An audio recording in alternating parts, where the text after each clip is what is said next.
The Massey Ferguson GC1700 series tractors can accomplish many tasks. Sometimes the mid-mount mower is not needed for this. In this video, you will learn how to remove and install the 60-inch drive-over mower deck on the Massey Ferguson GC1700 series tractors.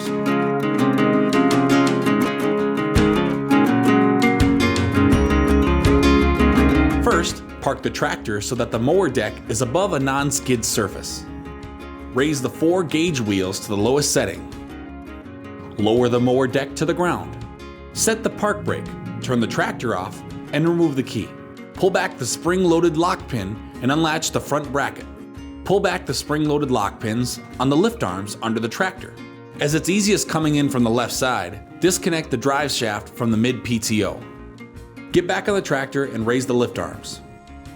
Shift the tractor into 4-wheel drive low and slowly back over the mower deck. Now that the mower deck is removed, it'll be easier to maneuver over obstacles and into more complicated positions.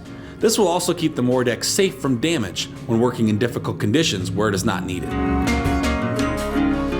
And now, to reinstall your mower deck. You'll want to have the mower deck on a non-skid surface. This will keep the deck in place as you drive over it. Put the tractor in 4-wheel drive low and slowly drive over the deck. Once you're over the deck, lower the lift arms. Set the park brake, turn the tractor off, and remove the key. Connect the drive shaft to the mid-PTO. This is easiest when entering from the left side. Insert the spring-loaded pins into the lift arms. Now, go to the front of the tractor and latch the front bracket. Get back on the tractor and raise the lift arms.